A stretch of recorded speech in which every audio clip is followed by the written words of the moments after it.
सभी का online class में स्वागत है। लॉकडाउन समस्या बढ़ती हुई जा रही है,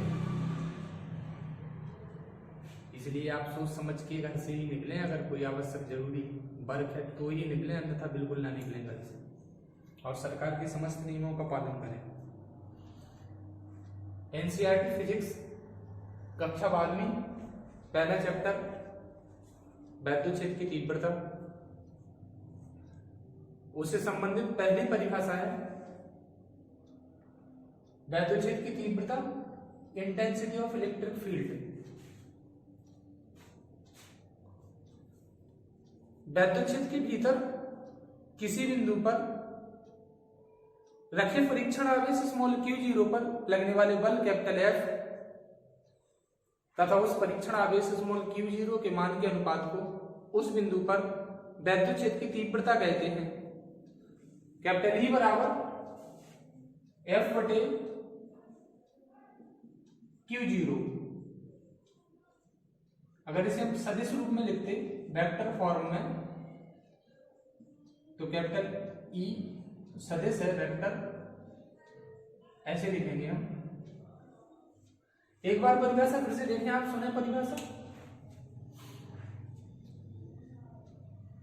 वैद्युत क्षेत्र के भीतर किसी बिंदु पर रखे परीक्षण आवेश स्मॉल q0 पर लगने वाला वैद्युत बल कैपिटल F तथा उस परीक्षण आवेश q0 के मान के अनुपात को उस बिंदु पर वैद्युत क्षेत्र की तीव्रता कहते हैं। मात्रक आप इसका ऐसे बना सकते हैं,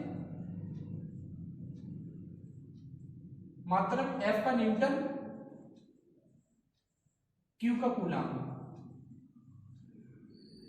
न्यूटन प्रति कूलाम। और आपको अगर विमा बनानी, विमा ऐसे बना सकते m l t-2 बटे at, m l t-3 a-1, ये विमा है। सदिश राशि है ये। अगली हेडिंग में बिंदु आवेश के कारण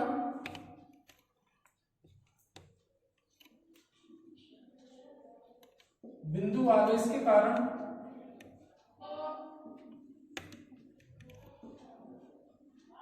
बिंदु आवेश के कारण किसी बिंदु पर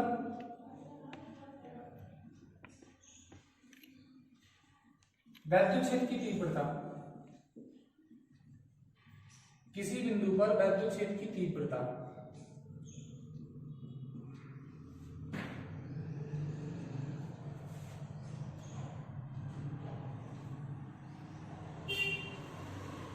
intensity of electric field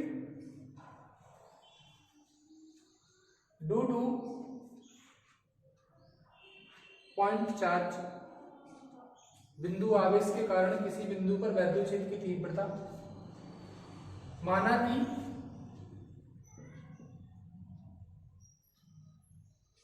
plus Q आवेश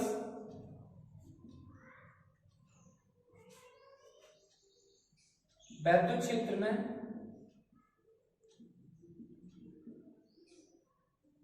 बिंदु O पर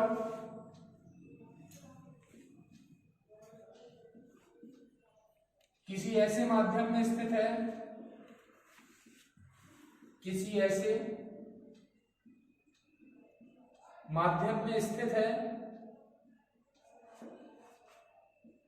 जिसका परावर्तकांक k है,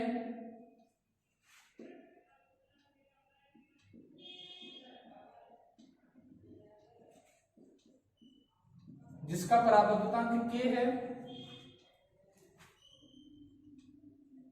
प्लस क्यू आवेश से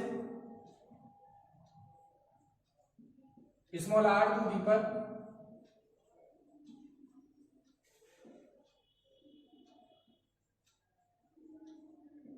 एक बिंदु P है जिस पर एक परीक्षण आवेश स्मॉल q0 रखा है, q0 रखा है।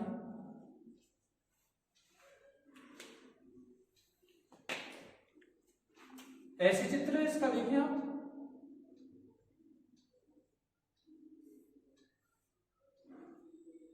ये बिंदु O है, इस पर एक परीक्षण आवेश Q है, और स्मॉल r दूरी पर एक बिंदु P है, इस पर परीक्षण आवेश Q0 है। हमें इस पर लगने वाला बल निकालना कूलाम नियम से। कूलाम नियम से Q तथा Q0 के बीच लगने वाला बल F बराबर 1/4 पाई एप्सिलॉन 0 डॉट के Q इंटू Q0 बटे R स्क्वायर।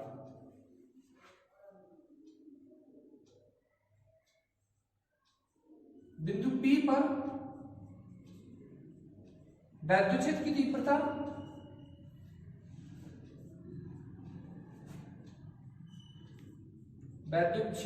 तीव्रता E बराबर F बटे Q0। F का मान रख दें आप 1/4 पाई एप्सिलॉन 0 डॉट के Q इंटू Q0 बटे R स्क्वायर। एक Q0 से Q0 कट जाएगा और E बराबर इतना आएगा 1/4 पाई एप्सिलॉन 0 Q बटे R स्क्वायर।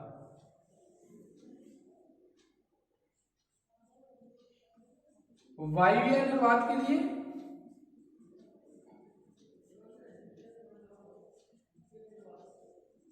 K बराबर 1, K का मान जब हम 1 रखेंगे, E बराबर 1/4 पाई एप्सिलॉन 0 Q बटे R स्क्वायर। और 1/4 पाई एप्सिलॉन 0 का मान रख सकते 9 गुणे 10 की घात 9 Q बटे R स्क्वायर। इसका इतना मान होता है 1/4 पाई एप्सिलॉन 0 बराबर 9 गुणे 10 की घात 9 न्यूटन मीटर स्क्वायर प्रति कूलम स्क्वायर। आप इस चित्र को अच्छे से देखें। ये जो चित्र बना, चित्र के बारे में थोड़ा बता दें आपको। ये प्लस आवेश है, बिंदु P पर हमें तीव्रता निकालनी।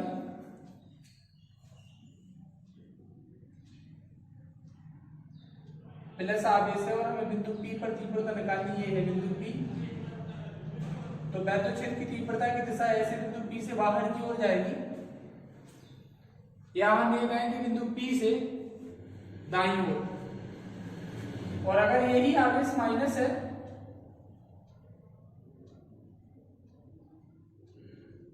नेगेटिव चार्ज है तो वैद्युत क्षेत्र की तीव्रता की दिशा ऐसी होगी। आप अंतर अच्छे से समझ सकते हैं। इनसे बहुत सारे न्यूमेरिकल लगेंगे इन दोनों से। कुछ वीडियोज में हम न्यूमेरिकल बता रहे थे। जैसे प्लस आवेश अगर पॉजिटिव चार्ज है और बिंदु P पर हमें तीव्रता निकालनी है तो बिंदु P से दाईं ओर दिशा होगी वैद्युत क्षेत्र की तीव्रता की। अगर ऋणात्मक आवेश है, ऋण आवेश है, नेगेटिव चार्ज है और हमें बिंदु P पर तीव्रता निकालनी तो उसकी जो दिशा होगी वो बिंदु P से बाईं ओर होगी। अगली हेडिंग है वैद्युत द्विध्रुव इलेक्ट्रिक डाइपोल। वही निकाय जिसमें दो बराबर आवेश, वही निकाय जिसमें दो बराबर आवेश प्रकृति में विपरीत एक दूसरे से अल्प दूरी पर स्थित होते हैं, वैद्युत द्विध्रुव कहते हैं या वैद्युत द्विध्रुव निकाय कहते हैं। वही निकाय जिसमें दो बराबर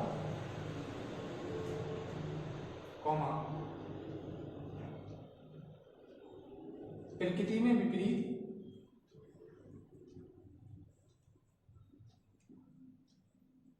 तथा एक दूसरे से अल्प दूरी पर स्थित होते हैं।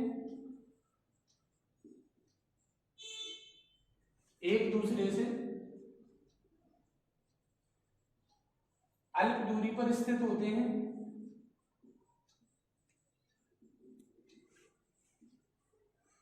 वैद्युत द्विध्रुव कहते हैं, वैद्युत द्विध्रुव निकाय या वैद्युत द्विध्रुव कहते हैं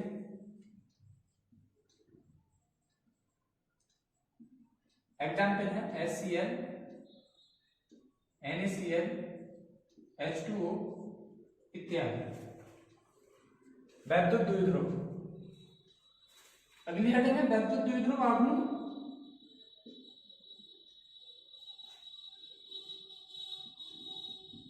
वैद्युत द्विध्रुव आघूर्ण electric dipole movement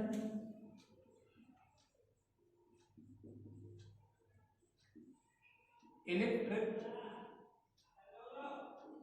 dipole movement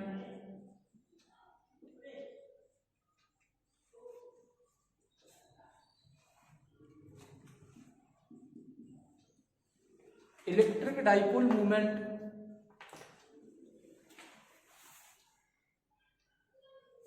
माना कि दो आवेश -q + q एक दूसरे से अधिक दूरी पर स्थित है। माना कि दो आवेश -q तथा +q एक दूसरे से 2l दूरी पर स्थित हैं, जो बहुत कम है। वैद्युत द्विध्रुव आघूर्ण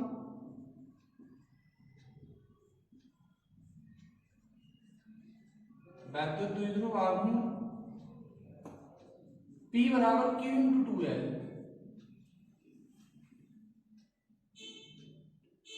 वैद्युत द्विध्रुव निकाय के किसी एक आवेश तथा दोनों आवेशों के बीच की दूरी के गुणनफल को वैद्युत द्विध्रुव आघूर्ण कहते हैं। P = q × 2l। वैद्युत द्विध्रुव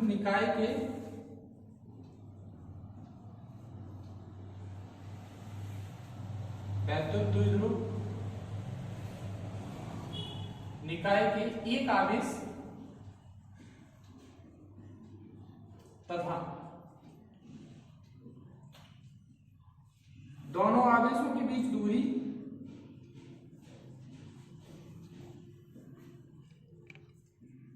दूरी के गुणनफल को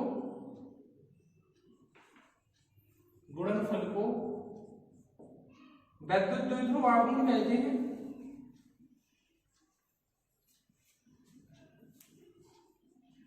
वैद्युत द्विध्रुव आघूर्ण कहते हैं P = q × 2l।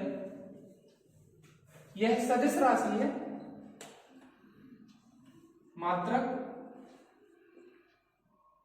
यहां से q coulomb, l metre, coulomb metre, विमा कूलाम की AT l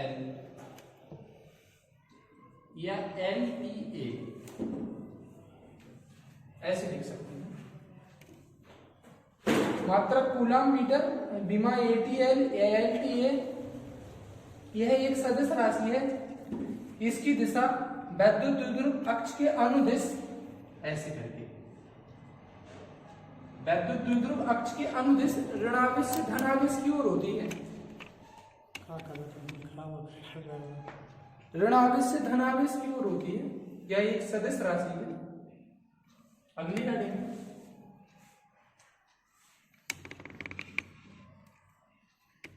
वैद्युत द्विध्रुव की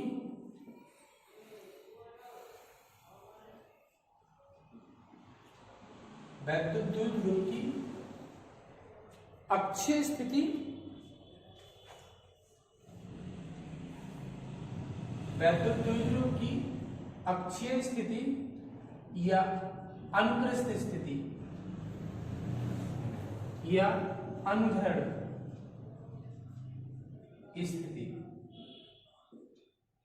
एंड डाउन पोजीशन होता।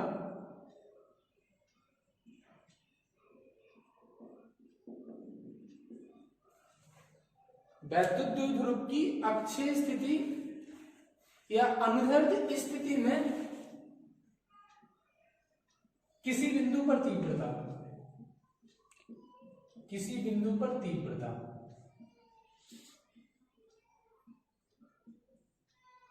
बहुत उपयोगी डेरिवेशन है, बहुत उपयोगी डेरिवेशन है, बहुत मोस्ट।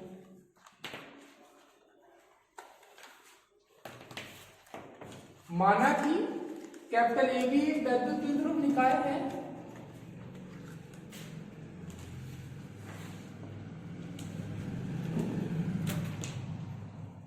कैपिटल ए भी एक वैद्युत द्विध्रुव निकाय है, किसी ऐसे माध्यम में रखा है जिसका परावर्तनांक k है। परिभाषा ये लिखनी पड़ती, माना कि कैपिटल ए भी एक वैद्युत द्विध्रुव निकाय है जिसका परावर्तनांक k है, किसी ऐसे माध्यम में रखा है जिसका परावर्तनांक k है, द्विध्रुव निकाय के आवेश -q तथा +q के बीच की दूरी 2l है। द्विध्रुव निकाय के मध्य बिंदु O से r दूरी पर अक्षीय स्थिति में एक बिंदु P है जिस पर वैद्युत क्षेत्र की तीव्रता ज्ञात करनी है। 2l को हम ऐसे लिख सकते l और l। फिर से सुनिए एक बार डेफिनेशन, माना कि कैपिटल ए भी एक वैद्युत द्विध्रुव निकाय है, यह निकाय किसी ऐसे माध्यम में रखा है जिसका परावर्तनांक k है, द्विध्रुव निकाय के आवेश -q तथा +q के बीच की दूरी 2l है, द्विध्रुव निकाय के मध्य बिंदु O से r दूरी पर अक्षीय स्थिति में एक बिंदु P है, एक बिंदु P है। इस बिंदु P पर हम तीव्रता निकालेंगे प्लस आवेश के कारण और माइनस आवेश के कारण। प्लस आवेश ए है, हमें यहां से यहां तक की दूरी निकालनी पड़ेगी। तो पता ये पूरी r है, ये l है, ये वाली दूरी जो बचेगी वो r - l बचेगी, ये वाली दूरी, और यहां से यहां तक की जो दूरी होगी वो r + l होगी, ऐसे r + l होगी। अब देखिए आप +q आवेश के कारण निकालें, +q आवेश के कारण, आवेश के कारण बिंदु P पर तीव्रता। आपको यहां से यहां तक की दूरी देखना कितनी है, ये देखो r - l। E1 बराबर 1/4πε0 q बटे r - l का होल वर्ग। इसी प्रकार -q आवेश के कारण निकालेंगे हम, E2 बराबर 1/4πε0 डॉट के q बटे r + l का होल वर्ग। वैद्युत क्षेत्र की तीव्रता एक सदिश राशि है, इसलिए हम इसे परिमाण में ही रखेंगे, q को -q को q ही रखेंगे। अब आप दिशा देखें, +q आवेश के कारण हमने P पे तीव्रता निकाली, देखो बाहर की ओर जाएगी, जिसे हम कहेंगे दाईं ओर जा रही है E1, और जब हम -q के कारण निकालेंगे तो ये आ रही देखो अंदर की ओर, जिसे कहेंगे हम बाईं ओर। E1 E2 एक दूसरे से अपोजिट हैं, अर्थात बिंदु P पर परिणामी तीव्रता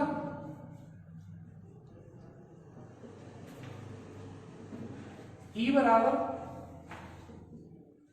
देखें आप इन दोनों में से जो जाना है उसमें से हम घटाएंगे, E1 - E2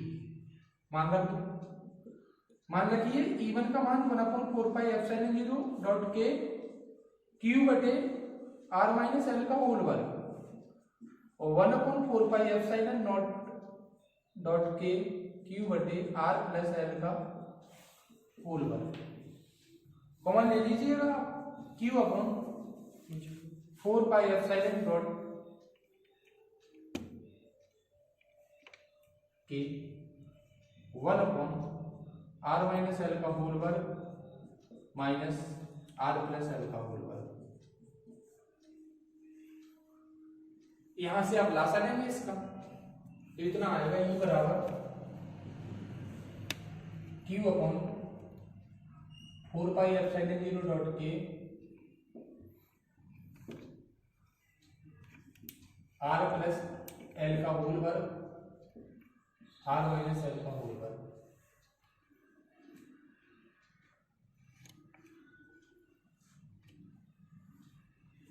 तो यहाँ आएगा आपका आर प्लस एल का होल वर्ग और आर माइनस एल का होल वर्ग। इसका आप होल स्क्वायर खोल लें, जैसे कि आप होल स्क्वायर इसका खोलेंगे तो इतना आएगा आर स्क्वायर धन एल स्क्वायर धन 2rl minus r square minus l square plus 2rl। नीचे आप इन दोनों को एक कोष्टक में लिखेंगे ऐसे, आर प्लस एल और आर माइनस एल का होल वर्ग ऐसे करेंगे। ऊपर आर स्क्वायर से एल स्क्वायर कट जाएगा, एल स्क्वायर से एल स्क्वायर कट जाएगा, इतना आएगा 1/4πε.k 4rl। एक आर स्क्वायर से आर स्क्वायर कैंसिल हो जाएगा, एक एल स्क्वायर से एल स्क्वायर कैंसिल हो जाएगा, इन दोनों का योग होगा इतना आएगा और नीचे योग और अंतर का सूत्र बन जाएगा r square minus l square का होल वर्ग।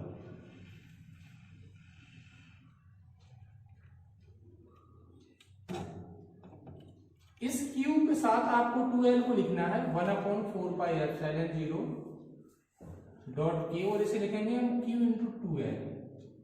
इसमें से 2l हटा देंगे तो 2r अलग बचेगा। हमें ये वैद्युत द्विध्रुव बनाना है और वैद्युत द्विध्रुव P बराबर q इंटू 2l अभी बताया था हमने, वो लिखा आपको P बराबर q इंटू 2l उस जगह से। तो हम वैद्युत द्विध्रुव आपको लिख लेंगे P बराबर q इंटू 2l। इतना आ जाएगा E बराबर 1/4πε0.k P 2r बटे r square minus l square का होल वर्ग। बहुत मोस्ट डेरिवेशन है। अगर हम इसके आगे ऐसे लिखते हैं r square greater than l square, r square का मान एल स्क्वायर की तुलना में बहुत अधिक है तो एल स्क्वायर को फिर हम छोड़ देते हैं। एल स्क्वायर सूक्ष्म है इसलिए हटाने पर या छोड़ने पर, जब हम इसे छोड़ते हैं तो इतना बचता E बराबर 1/4πε.k 2pr बटे आर स्क्वायर शून्य का होल वर्ग 1/4πε0.k 2pr बटे आर की पावर 4। इतना आ जाएगा आपका 1/4πε.k 2p बटे आर की। ये आपका इतना डेरिवेशन है। अब अगर वायु निर्वात के लिए k बराबर 1 रखेंगे हम, वायु या निर्वात के लिए k बराबर 1, इसमें k बराबर 1 रख देंगे तो इतना आएगा 1/4πε0 2p बटे आर की। और इसका मान होता है 9 × 10⁻9 2p बटे आर की। और आगे वाली कंडीशन में आपका क्वेश्चन अगर बनता तो ऐसे बनेगा 2p बटे आर की, जहां 1/4πε0 का जो मान होता है वो 9 × 10⁻9 न्यूटन मीटर स्क्वायर प्रति कूलम स्क्वायर। और आपका ये डेरिवेशन पूरा हो गया। बहुत उपयोगी है।